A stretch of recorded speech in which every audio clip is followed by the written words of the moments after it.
There's no feeling more intense than starting over. If you deleted your homework the day before it was due, as I have, or if you left your wallet at home and you have to go back after spending an hour in the commute. If you won some money at the casino and then put all your winnings on red but it came up black. If you got your best shirt dry cleaned before a wedding and then immediately dropped food on it. If you won an argument with a friend and then later discovered that they just returned to their original view. Starting over is harder than starting up. If you're not ready for that, like if you've already had a bad day, then what you're about to go through might be too much. Feel free to go away and come back. I'll be here. Alright, thanks for coming with me on this trip. I'll understand if you have to take a break at any point. Just find a safe place to stop and quit the game.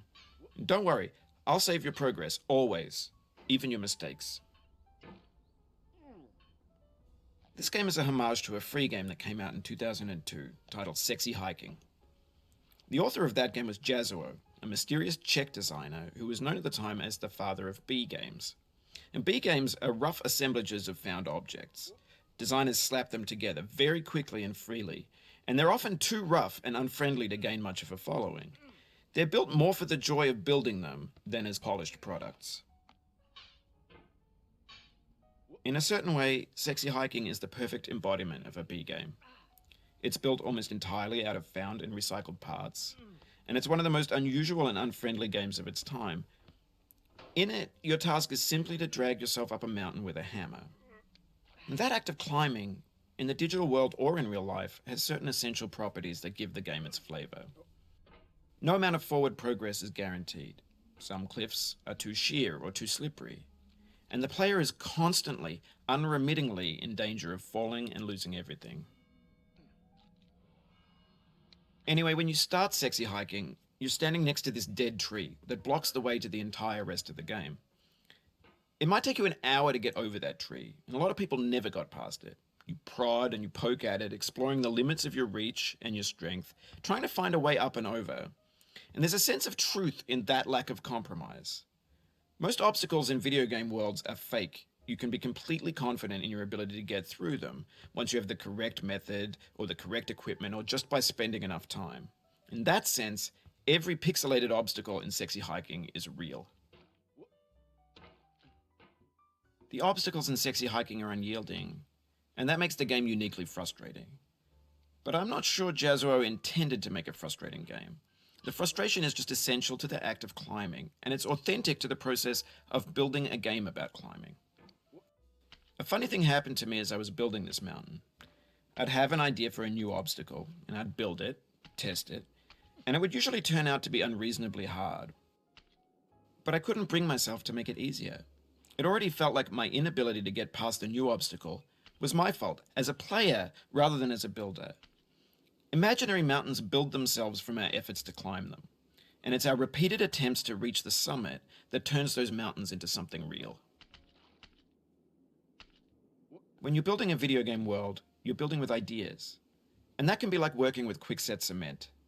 You mold your ideas into a certain shape that can be played with, and in the process of playing with them, they begin to harden and set until they're immutable, like rock. And at that point, you can't change the world. Not without breaking it into pieces and starting fresh with new ideas. For years now, people have been predicting that games would soon be made out of prefabricated objects, bought in a store and assembled into a world. And for the most part, that hasn't happened, because the objects in the stores are trash. I don't mean they look bad or that they're badly made, although a lot of them are. I mean they're trash in the way that food becomes trash as soon as you put it in the sink. Things are made to be consumed and used in a certain context, and once the moment is gone, they transform into garbage. In the context of technology, those moments pass by in seconds. Over time, we've poured more and more refuse into this vast digital landfill that we call the internet. It now vastly outnumbers and outweighs the things that are fresh and untainted and unused. When everything around us is cultural trash, trash becomes the new medium, the lingua franca of the digital age. And you can build culture out of trash. But only trash culture. B games, B movies, B music, B philosophy. Maybe this is what digital culture is. A monstrous mountain of trash, the ash heap of creativity's fountain. A landfill with everything we ever thought of in it. Grand, infinite, and unsorted.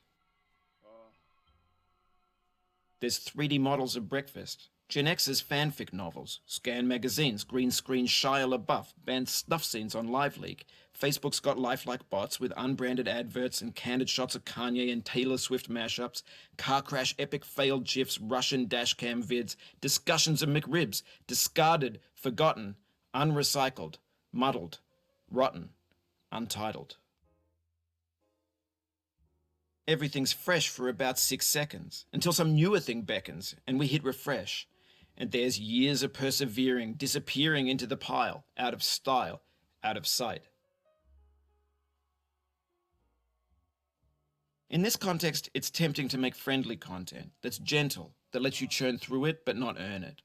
Why make something demanding if it just gets piled up in the landfill, filed in with the bland things? When games were new, they wanted a lot from you. Daunting you, taunting you, resetting and delaying you. Players played stoically. Now everyone's turned off by that. They want to burn through it quickly, a quick fix for the fickle, some tricks for the clicks of the feckless. But that's not you, you're an acrobat. You could swallow a baseball bat. Now I know, most likely you're watching this on YouTube or Twitch, while some dude with 10 million views does it for you. Like a baby bird being fed chewed up food. That's culture too. But on the off chance that you're playing this, what I'm saying is, trash is disposable, but maybe it doesn't have to be approachable.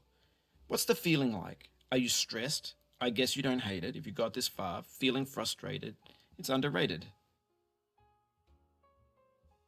An orange is sweet, juicy fruit locked inside a bitter peel. That's not how I feel about a challenge.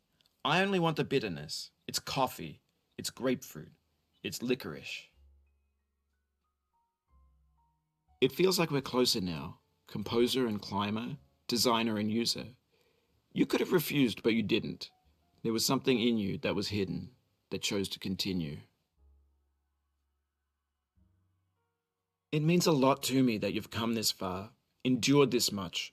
Every wisecrack, every insensitivity, every setback you've forgiven me is a kingly gift that you've given me. We have the same taste, you and I. It's not ambition, it's ambition's opposite. An obdurate mission to taste defeat.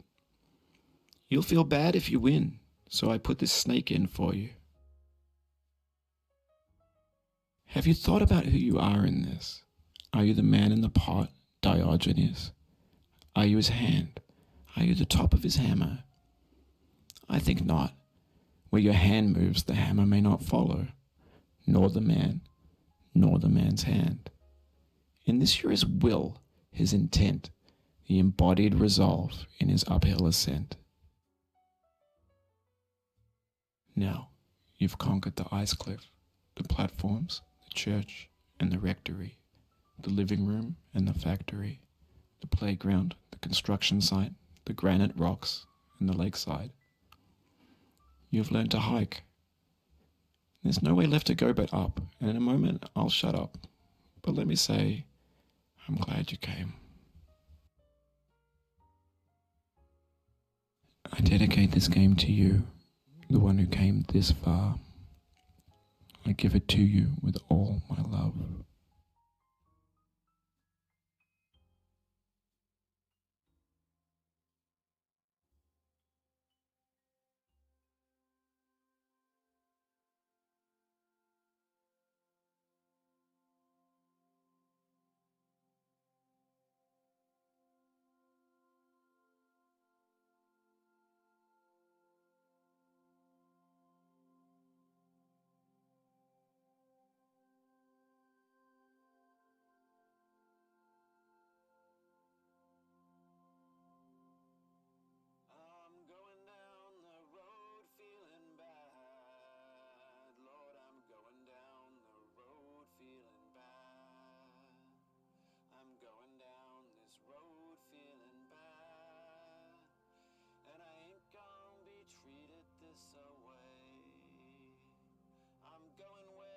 chill wind never blows.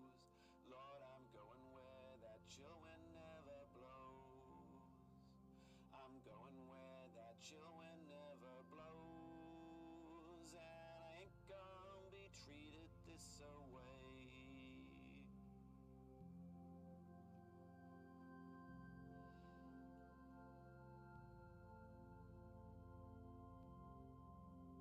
I'm going where the climate suits my cauldron. I'm going where my cauldron's never cold. I'm going where the climate suits my cauldron. I ain't gonna be treated this away.